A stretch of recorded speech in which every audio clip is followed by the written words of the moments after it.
This is a Texture Studies Volume 1, the first chapter of what I hope will become an ongoing collection. In my own compositions, I love creating sounds and instruments from whatever happens to be around me at the time, because honestly there are so many musical sounds hiding in our daily lives if you just listen closely. The Texture Studies are my way of capturing those moments and sharing them with other music makers. This first installment is called Resonant Dust Tones, and funny enough, it started from a pretty ordinary DIY project.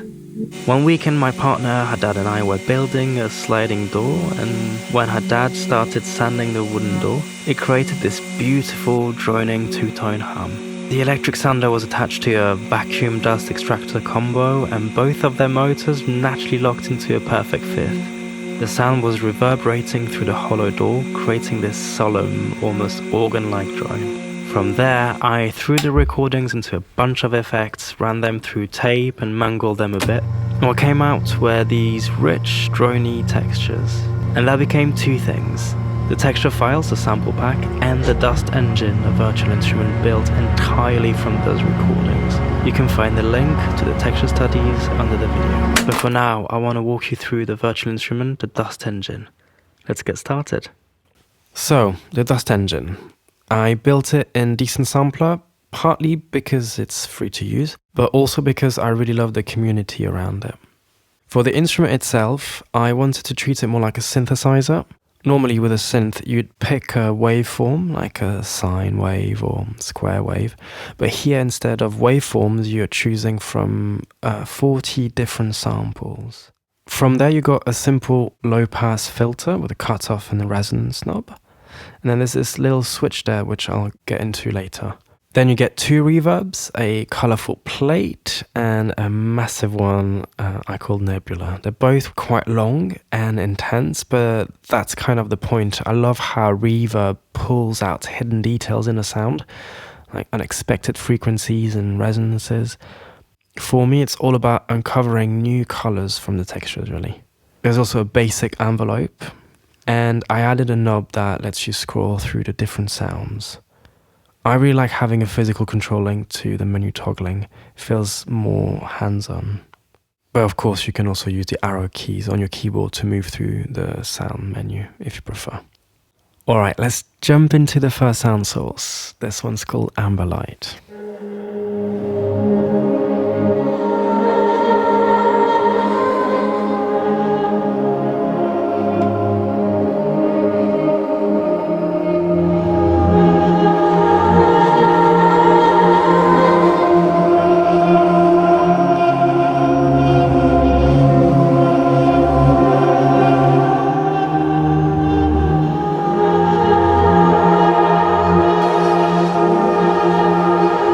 Bit of plate reverb. You see, it's very colorful.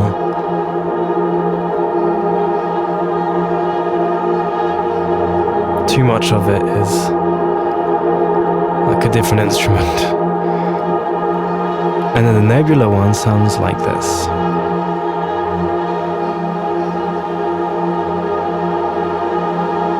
It's very long.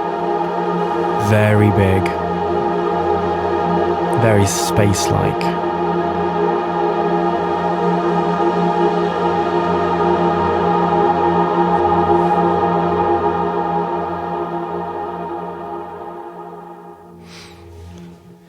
Now, if you open up the sound source menu, you'll notice there's another version called Amber Light Mage, which stands for major.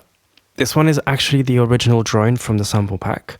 The recording had a clear fundamental, if I remember correctly. It was F sharp, but there were also a lot of overtones that gave it an F sharp major quality, which is really interesting, but it can get a little awkward when you spread it across the keyboard because those stacked harmonics don't always translate smoothly for playing melodies or chords. So what I did was clean up the drone to isolate just one single pitch, and that was the sound we just listened to. But then I also wanted to keep the original drone version. I used that same approach for most of the drones. You usually find both a monotonal version and then a polytonal version. Right, let's see what this one sounds like. So I have to be very careful. I'm just using two different notes, F and C, the root and fifth. If I play the fourth, it works.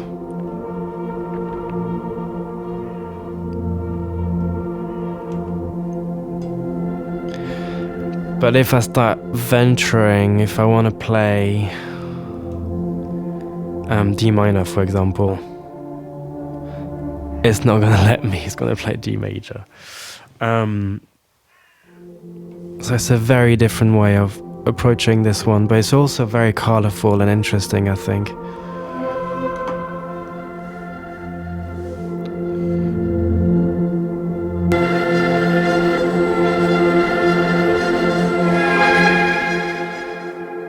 Oops, that's the wrong one. Okay, let's do it again.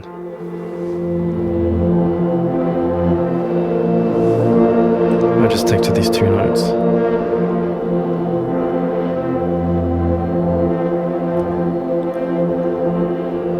So I love playing with the resonance because when it's at 0, it's round and soft, not much top end, but as soon as you give it a little bit of resonance, you get that, yes, gritty, high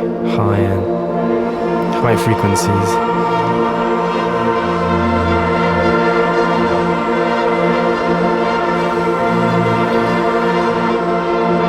The thing is, the original sounds, because of the nature of the sounder, had a lot of top end frequencies, and sometimes you don't want it because it's a bit much. But I love how much energy, it's like electricity in the sound. So being able to just control it a little bit using the resonance. You see, no resonance when the cutoff is at 0, or at the bottom you can't hear anything, but you introduce a little bit of that resonance, then you get a little bit more of that filter and that full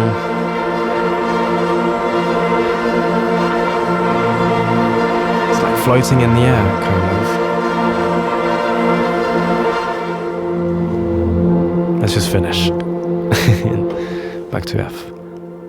So yeah, that's the difference in between a normal sound source and then its polytonal, the major version. Alright, let's move on to, which one should we play? Just the next one. Oh yeah, I like that one. Okay, make sure that everything is back to up. Very different tone.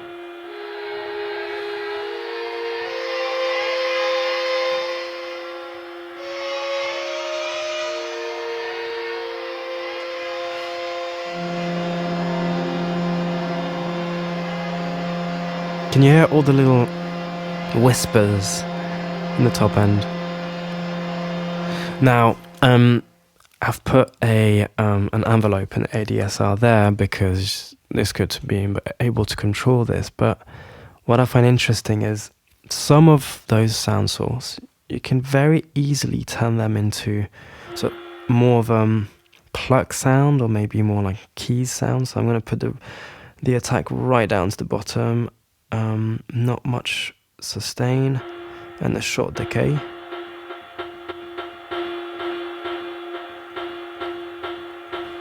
So a bit more sustain, so it's a bit much. Hang on, a bit more.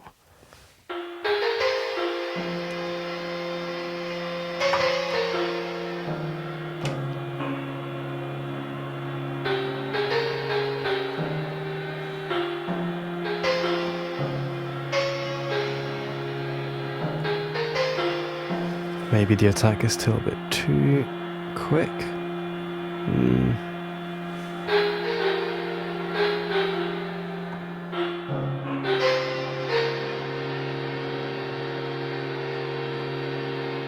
And that's when the switch there becomes important. If I switch it to key, it means that now the velocity will influence the cutoff. So the soft one would close the low pass filter, and harder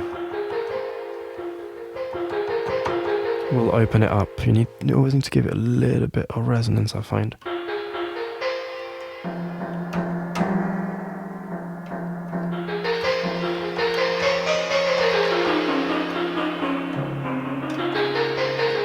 And that becomes quite interesting when you start putting an arpeggiator.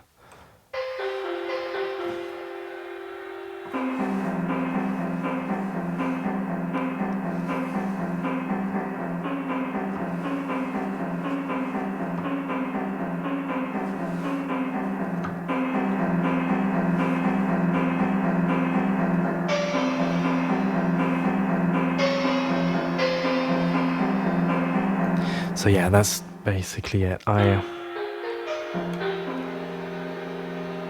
just like to have a more plucky key sound with the pad behind it. That's the sustain that's creating that. On top of all of the 40 sound sources, I've also created a few presets, pretty basic ones, but let me have I've done a few. Oops.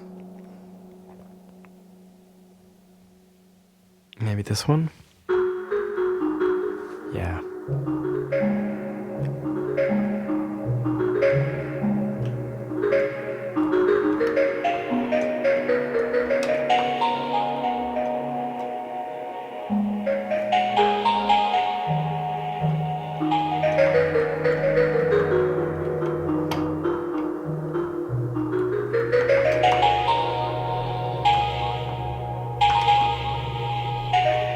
Can you hear the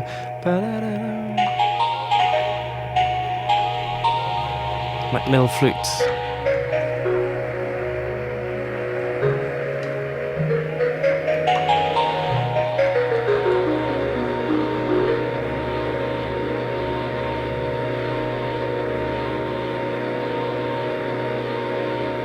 Cool. Okay, let's move on to the next one.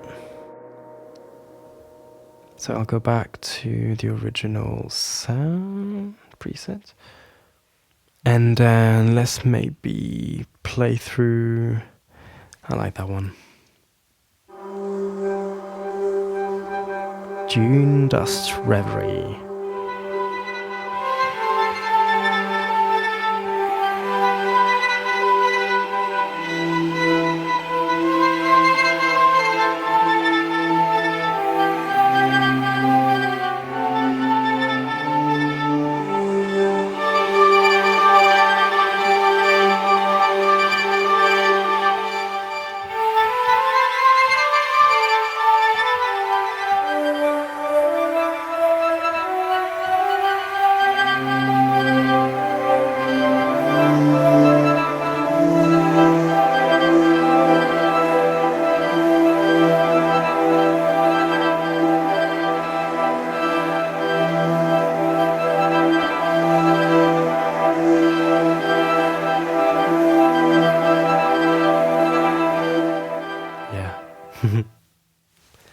Another sound I find interesting.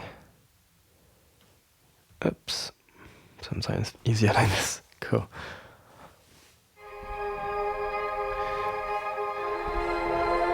So this one is a major one, so let's be careful with what I'm playing.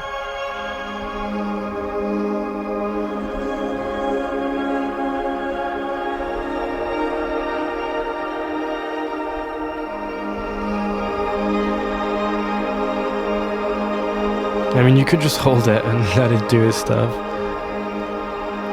Bit of reverb. And then you get loads of different colors there. It removes a bit of that top end fluttering noise. But I can hear different tones in that. Actually, some of those sounds are made like this. I threw the recordings through a very large reverb full of colors, bounced it, and then just kept what I wanted from it.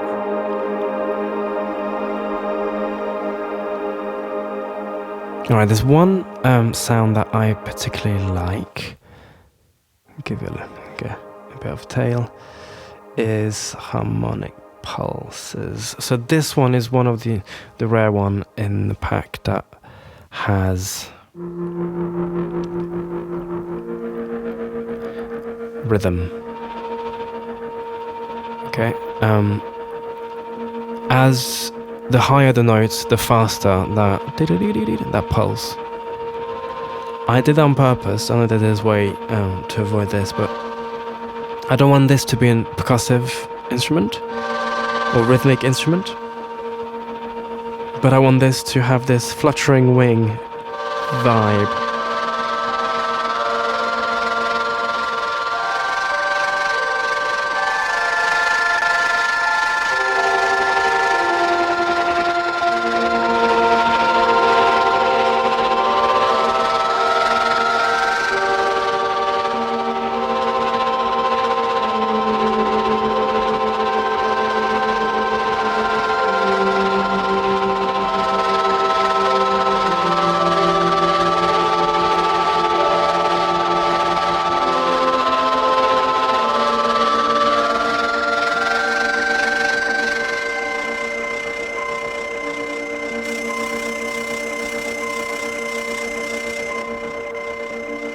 And then if you want to remove that high frequency flutter, you just change the resonance a bit. And if you want to remove the high end flutter, just take the resonance down. Alright, one more towards the end. Oh, I like that one. This one is very different, I find, from the others. I'll give it a little bit of resonance so you get the high.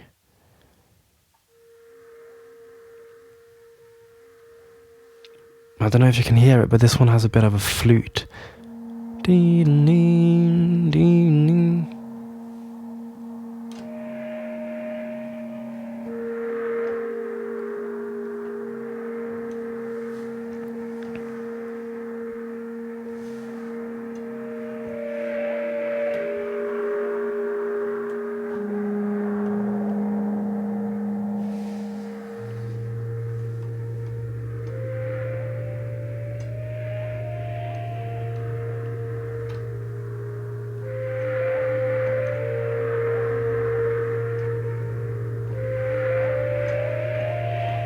Okay, I'm going to use the switch now.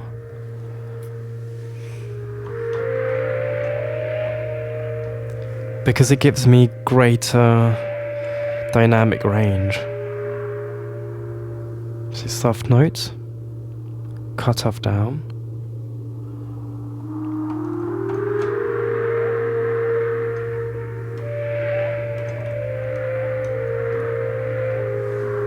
Maybe if I reduce the attack a little bit to give it more of a key instrument vibe.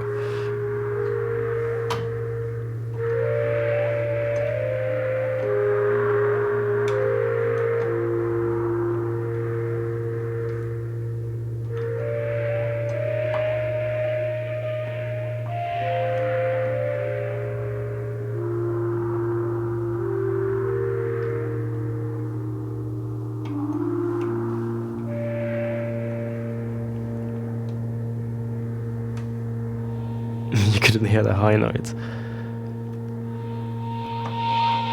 And then, you see?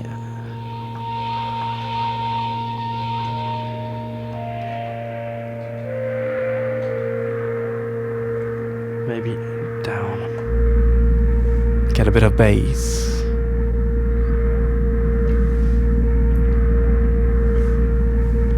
Let's drown it in the reverb. Both of them. Because we're crazy. And now it's just a memory, distant.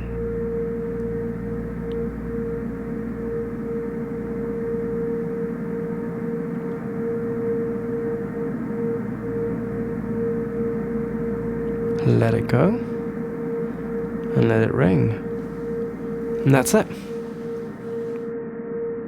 So that's a little taste of what a dust engine can do. Obviously, there's way more to explore. I've only scratched the surface here, but hopefully this gives you a sense of how flexible these textures are, whether you use them as long evolving drones or shape them into something a bit more percussive. If you want to dive in yourself, you'll find the link to the Texture Studies Volume 1, the pack that contains the texture files and the dust engine, right under this video. I'd love to hear what you make with it, so if you end up creating something, feel free to tag me on social media or send me an email, because I'd love to hear what you come up with. Thanks a lot for watching, and I'll see you in the next one.